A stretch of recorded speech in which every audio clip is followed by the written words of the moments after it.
नमस्कार दोस्तों, मैं सुचित्रा दीक्षित आज आपके सामने एक नया वीडियो लेके आई हूँ जिसको जानना आपके लिए बहुत जरूरी है। आज का विषय है स्ट्रेस, एंजाइटी, तनाव, अवसाद, डिप्रेशन, जो आज की एक आम समस्या हो गई है। छोटे बच्चे से लेकर बड़े तक और यहाँ तक कि पढ़ने वाले बच्चे, नौकरी वाले लोग, सभी को ये आम समस्या हो गई है। ये कैसे हो जाती है? कभी कभी बिना कारण भी हो जाती है और कभी कभी कोई ना कोई कारण से भी हो जाती है। इसका प्रभाव लेकिन व्यक्ति के आम जीवन पे, आम लाइफस्टाइल पे बहुत बुरा इसका असर पड़ता है। उसके काम करने के तरीके से, उसके सोचने के तरीके से, उसके हर चीज में उसका असर देखने को मिलता है। बच्चा हो या व्यक्ति हो या बड़ा हो, सभी जो है इसके शिकार हो जाते हैं। और इसके लक्षण है, व्यक्ति अकेला रहने लगता है, व्यक्ति आम पब्लिक से दूर रहने लगता है, उसको कुछ भी अच्छा नहीं लगता है, काम में मन नहीं लगता है, या ऐसे बहुत सारे लक्षण होते हैं जिससे हम ये जान सकते हैं कि क्यों आखिर हमारा बच्चा तनाव की स्थिति में आ रहा है। शुरू में तो आपको ये समझ में नहीं आएगा कि तनाव, हमारे बच्चे को एंजाइटी हो रही है, स्ट्रेस हो रहा है, लेकिन धीरे धीरे करके जब वही चीजें जब ज्यादा होने लगती हैं तो उसका बुरा असर उसके शरीर पर पड़ता है। उसके बहुत सारे एक्टिविटी उसके अलग होने लगती हैं। बच्चा अपने को हार्म भी कर सकता है, बच्चा बहुत ज्यादा एग्रेसिव भी हो जाता है, बच्चा अकेला भी रहने लगता है, बच्चा या बहुत ज्यादा दुखी रहने लगता है, या बच्चा को किसी काम में मन नहीं लगता है, या इस तरह के बहुत सारे कारण हैं जिसकी वजह से ये अवसाद की स्थिति उत्पन्न हो जाती है। लेकिन जब ज्यादा ही ये चीजें हो जाती हैं, घबराहट होने लगती है, तो उसका स्ट्रोक होने के चांसेस हो जाते हैं। बहुत सारी समस्याएं हैं जो उससे संबंधित हो जाती हैं। अब हमको ये जानना है कि हमको इस परिस्थितियों से बचना कैसे है। जो तनाव की स्थिति में व्यक्ति है, उसको खुद प्रयास करना पड़ेगा कि मैं इस तनाव की स्थिति से अपने को कैसे अलग करूं।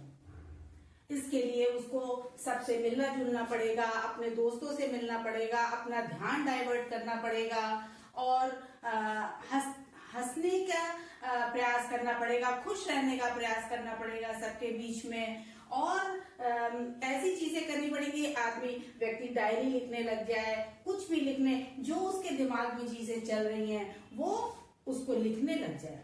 जैसे आमतौर पे हम लोग कहते हैं कि हमारा फोन हैंग कर रहा है, हमारा फोन हैंग कर रहा है, तो क्या होता है, उसके लिए हम लोग लैपटॉप में शेयर कर देते हैं उसकी बहुत सारी चीजें।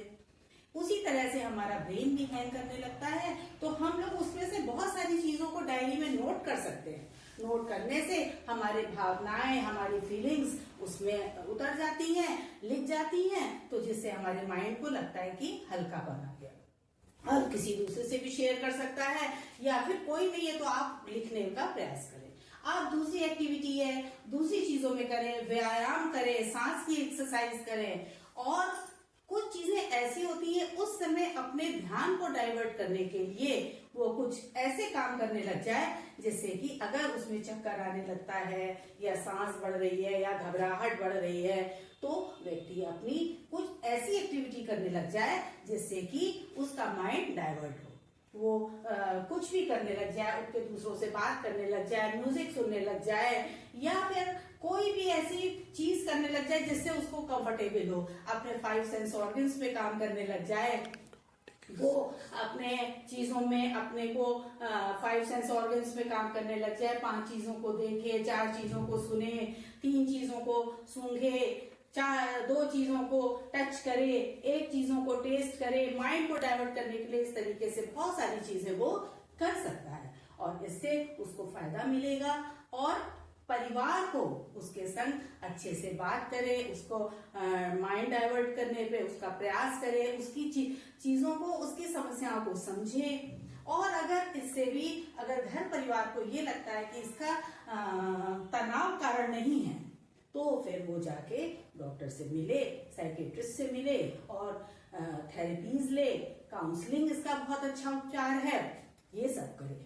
इसी तरीके से मैं आपके सामने एक नया विषय लेके अगली बार आऊंगी। आप हमारे चैनल को पोएट्री आर्ची 1906 को सब्सक्राइब करें, शेयर करें और लाइक और कमेंट करें। और अगली बार मैं आपके सामने एक नया विषय लेके आऊंगी।